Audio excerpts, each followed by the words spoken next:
Ayan, good morning. August 5. So, batiin na natin happy birthday ang ating brother-in-law, Leo. Ayan, happy birthday, Leo. So, meron tayong dugtong sa ating tag-usapan kahapon. Mga calling shout out sa mga Christian family o sa mga Kristohanon. Pero alam mo, kapag ikaw ay Pilipino, ayaw mo man sa gusto, no? Whether you like it or not, ang Pilipinas lang ang isa bukod tangi sa buong mundo o Asia, buong mundo na, sabihin na natin, tanging ang Pilipinas lamang ang tinatawag na Christian country, di ba? So, praise God, proud tayo dyan, mga Pilipino. Kaya lang, sa tingin nyo, accident lang kaya yan na ikaw ay isang Pilipino? Hindi yan accident. Yan ay tinakda talaga ng Panginoon. Dahil ako'y naniniwala na sa Panginoon walang aksidente. Lahat ng bagay ay kanyang ginawa perfect at mayroon siyang dahilan, mayroon siyang layunin. So para wag nating habaan yung ating pag-uusapan.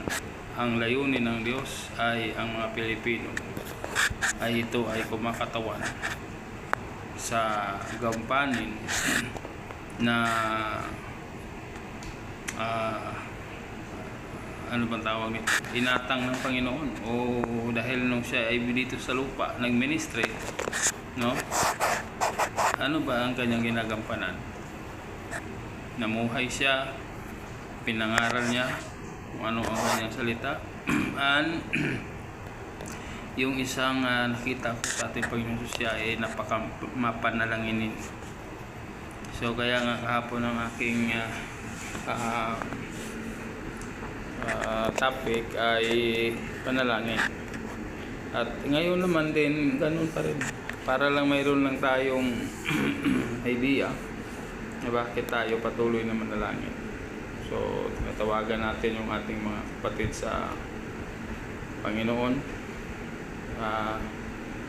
Hindi na ito anumang pangalan ng church mo o anumang basta sa long naniniwala ka na ang Diyos ay may magagawa sa pamamagitan ng ating mga panalangin. Tutugunin ng Panginoon yan. Sabi nga niya, hindi niya sasayangin. In fact, ang encouragement ng Lord sa atin, pray without ceasing. Kung maunawaan natin yan, anong kalawa ang saklaw niyan, pray without ceasing, ibig sabihin manalangin na walang pati.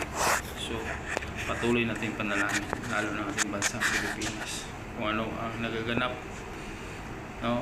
Tingnan natin ang side, positive na side sa Panginoon. May magagawa ang Panginoon sa magitan mo, sa magitan ko, at sa magitan natin lahat through our prayers. Prayers move. Okay, so yan lang po muna. God bless po sa ating lahat.